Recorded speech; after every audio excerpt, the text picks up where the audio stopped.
నమస్తే. ఇన్నాళ్ళు నన్ను సపోర్ట్ చేస్తూ, ఎంకరేజ్ చేస్తూ మీ ప్రేమని నాకు అందిస్తున్న ప్రతి ఒక్కరికి కృతజ్ఞతలు. అలాగే ఈ వీడియో కూడా ఖచ్చితంగా మీకు ఉపయోగపడుతుంది. లైక్, షేర్ అండ్ సబ్స్క్రైబ్ చేసి మీ సపోర్ట్‌ని నాకు అందించండి. అలాగే ఈ వీడియో పట్ల మీకున్న అభిప్రాయాన్ని కామెంట్ సెక్షన్‌లో కామెంట్ చేసి తెలియజేయండి. ఇప్పుడు వీడియోని చూద్దాం.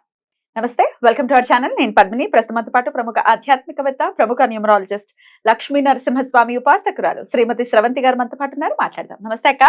నమస్తే పద్మిని. విష్ మేనిఫెస్టేషన్ అనేది అంటే కోరికను నెరవేర్చుకోవడానికి మేనిఫెస్ట్ చేసుకునేటటువంటి విధానాలు చాలా మీరు కూడా చెప్పి ఉన్నారు. కానీ కొంతమందికి అది చాలా ఈజీగా అలా టక్కన అయిపోతుంది, కొంతమందికి ఏమో అవ్వట్లేదు. మరి ఏం చేయాలి? అలా అవ్వని వాళ్ళకి ఇలా విష్ మేనిఫెస్ట్ చేసుకోవటం ఎలా అనేది ఒక్కసారి మీ ద్వారా. అంటే ఒక్కసారి మనం ఏ విష్ మనం అనుకుంటున్నాము అనే దాని మీద ఒక్కసారి మనం అనలైజ్ చేసుకోవాలి. అది ఖచ్చితంగా అయ్యేదేనా? అసలు అంటే నెల రోజుల్లో ₹1,00,00,000 రావాలనో, లేకపోతే లాటరీ తీసుకుంటానా, లాటరీ నాకు తగలాలనో, ఇలాంటివి కాకుండా ధర్మబద్ధమైనది చేస్తారు అని నేను అనడం లేదు. మనకి ఎలా ఉంటుంది అని అంటే, ఒక్కొక్కసారి కొంతమంది నాకు ఒక కంట్రీ నుంచి కాల్ చేస్తూ ఉంటారు. ఆ కంట్రీలోట ప్రతిదీ లక్కీ డిపేట. ఉప్పు ప్యాకెట్ కొంటే ₹10 ఉప్పు ప్యాకెట్ అనుకో, ₹20 తీసుకుంటాట వాడు. ఇచ్చి టికెట్స్ ఇస్తాడనమాట. లక్కీ వస్తే వస్తుంది, లేకపోతే లేదు టిప్. కానీ నువ్వు ₹10 ఉప్పు ప్యాకెట్‌కి ₹20 పెట్టాల్సిందే అక్కడ. ఒకవేళ లక్కీ డిప్‌లో పాల్గొనాలి అంటే. పాల్గొనకుండా ఉండాలంటే మామూలుగా కొనుక్కోవచ్చు. కానీ ఎవరికైనా ఏమనిపిస్తుంది? ఏమనిపిస్తుంది చెప్పు? పోతుంది కదా, వస్తుందేమో, పోతే ₹10 పోతే, వస్తే ఇంత వస్తాయి కదా అని అనిపిస్తుంది. కానీ అలా చేయడం మనం తప్పు. ఎప్పుడైనా కూడా ధర్మబద్ధమైన సంపాదన రావాలి అని అనుకోవడం చాలా మంచిది. ఓకే. కాబట్టి అలాంటివి ఏమైనా ఉన్నాయా అనేది మనం ఒకసారి చూసుకోవాలి. రెండోది ఏంటంటే, మనం ఎలా మేనిఫెస్ట్ చేస్తున్నాము. మనం ఏం చెప్తామంటే, నాకు ఇది వద్దు, నాకు ఇలా వద్దు అనుకుంటూ ఉంటాం. అసలు వద్దు అన్న మాటకి వద్దే వద్దు. వద్దు వద్దు. నో నో నో నో నోకి నో, నో ఇస్ నో అంతే. కాబట్టి ఇది వద్దు, ఇట్లా రావద్దు అని మీరే కాదు, నేను కూడా స్టార్టింగ్ లో అలానే అనుకున్నాను. తర్వాత నాకు అర్థమైంది చదువుతూ ఉంటే, ఓహో ఇది ఇలా కాదనమాట, ఇది ఇలా చెయ్యాలి అని. మనకి నాకు ఇది కావాలి అని అడగాలి ఎప్పుడు కూడా, నాకు ఇది వద్దు అనకూడదు. ఏదైతే మనం వద్దు వద్దు అనుకుంటున్నామో అదే మన సబ్ కాన్షియస్ మైండ్ ఆ పదాన్ని గ్రహించి కావాలేమో అనుకుని మనకు అయ్యేటట్టుగా చేస్తుంది. సబ్ కాన్షియస్ మైండ్ కి కొన్ని పదాలు మాత్రమే అర్థమవుతాయి, కొన్ని అర్థం కావు. అవి ఏంటి అని అంటే, అయ్యింది అనే పదమే తొందరగా అర్థమవుతుంది అనమాట. మన సబ్ కాన్షియస్ మైండ్ ఏంటి, ఓన్లీ రిసీవింగే తీసుకుంటూ ఉంటుంది. ఏది చేయాలి ఏది చేయకూడదు ఇట్లా అని ఉండదు అనమాట. ఓహో ఇది అయిపోయింది, మన మంచి చెడు తేడా చేసుకోవడం మనదే బాధ్యత అక్కడ. కాబట్టి పాజిటివ్ని ఆలోచిస్తే పాజిటివ్ అయ్యేటట్టు చేస్తుంది. ఇలాంటివన్నీ కొన్ని మీరు చూడండి.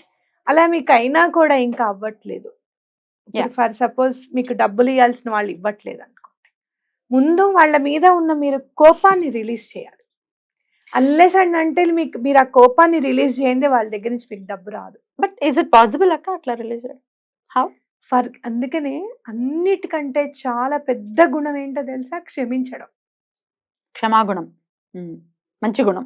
చాలా అది అందరికీ అలవాటు అయ్యేది కాదు, అలవడేది కాదు. చాలా ఈజీగా అనిపిస్తుంది క్షమించేయండి అని చెప్పి. కానీ ఆ క్షమార్పణ అని మనసులోకి రావాలి అని అంటే, మనం ఎవరైనా క్షమించాలనుకో, అతను చేసిన నష్టాన్ని మనం ఒప్పుకోవాలి, మనం డైజెస్ట్ చేసుకోగలగాలి. అంత అంత హృదయం అసలు ఉండాలి మనకి, చేసేసుకోవాలి అట్లా. అప్పుడు మనం వాళ్ళని, మన కోసమే మనం ఆ విశాల హృదయం చేసుకోవాలి పద్మిని. ఎందుకంటే అది మనం రిలీజ్ చేయందే వాళ్ళ దగ్గర నుంచి మనకి డబ్బు రాదు. ట్రికీగా ఉందాక ఇది. You have to release your self them as well as నా మీద ఉన్న మీకు కోపాన్ని కూడా మీరు రిలీజ్ చేయండి అని చెప్పి అడగాలి. మనకి వాళ్ళ మీద కోపం ఉండకూడదు, వాళ్ళకి మన మీద కోపం ఉండకూడదు. Forgive me, I'm forgiving you, please forgive me. అందుకే హోపనోపనో ప్రేయర్ లో కూడా ప్లీజ్ ఫర్గివ్ మీ అని అంట. ఎప్పుడైతే మనము ఫర్గివ్ మీ అని చెప్పి మనం అడుగుతున్నామో, క్షమించమని మనం అడుగుతున్నప్పుడు క్షమాగుణం మనం కూడా అలవర్చుకోవాలి. అర్థమైంది? కరెక్ట్. సో అంటే యూనివర్స్ ని మనం ప్లీజ్ ఫర్గివ్ మీ అంటున్నాం. యూనివర్స్ ఎంత ఎటర్నల్ గా ఉంటుందో మన మనసు కూడా అంతే ఎటర్నల్ గా ఉండాలి, మనం కూడా క్షమించగలగాలి. అర్థమైందా? సో అట్లా మనం ఉండాలి అని అంటే, అలా మనకు కావాలి అంటే మనం ఎలా ట్యూన్ అవ్వాలి మరి? దానికి ఒక స్విచ్ వర్డ్ ఉంది. అదేంటంటే oil release. Um. Oil release. Oil ఎలాంటిదంటే దేన్నైనా వేయించేయగలుగుతుంది అది. అవును. వేడి చేయగలుగుతుంది. ఉమ్. కాబట్టి అలాంటి ఆయిల్ ని మనం రిలీజ్ చేసేస్తున్నాం. ఉమ్. అట్లాంటి కోపాన్ని కానీ ఇంకోటి ఏంటంటే ఏదన్నా మనము బాగా తుప్పు పట్టేసింది, సౌండ్ వస్తుంది, దానిలో మనం ఆయిల్ వేస్తాం, అప్పుడు ఆ సౌండ్ ఆగిపోతుంది. Yeah. అలాంటి ఆయిల్ ని రిలీజ్ చేసేస్తే మనలో ఉన్న బాధ అంతా కూడా బయటకు వెళ్ళిపోతుంది, కోపం అంతా కూడా బయటకు వెళ్ళిపోతుంది, ఉమ్. మేనిఫెస్టేషన్ కి అడ్డుగా ఉన్నవన్నీ కూడా తొలగిపోతాయి అన్నమాట. అందుకని మనం ఈ స్విచ్ వర్డ్ వాడాలి, ఆయిల్ రిలీజ్. రిలీజ్. ఓ. చాలా బాగా పనిచేస్తుంది.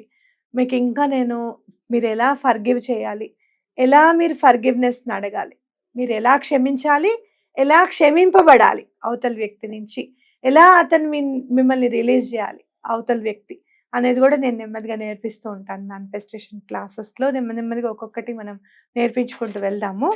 ఇది చాలా ఇంపార్టెంట్.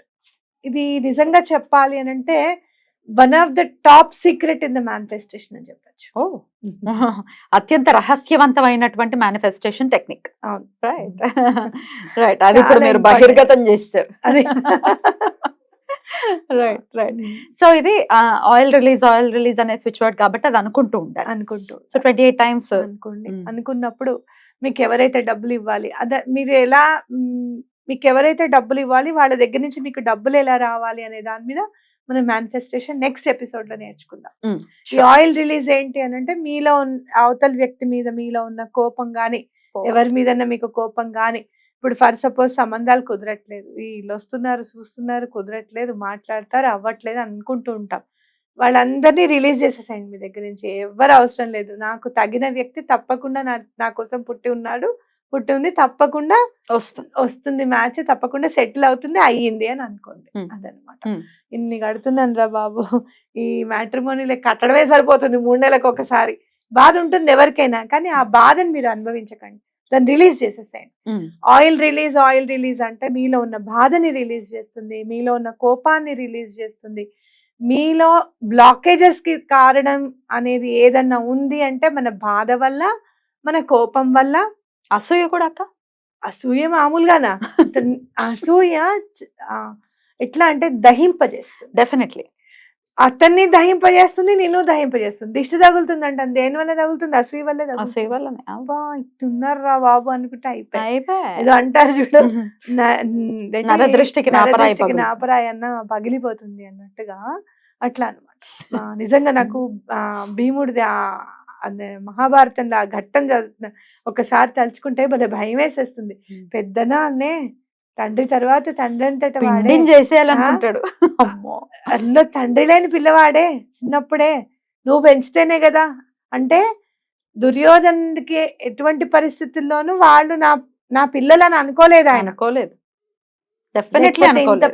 యాక్చువల్ గా పెంచిన ప్రేమ చాలా ఎక్కువ అంట కన్న ప్రేమ కంటే. అవును, అసలు అలా పెంచితేగా అదే అసలు చూసే యోగ్యత ఏమాత్రం అసలు అట్లా.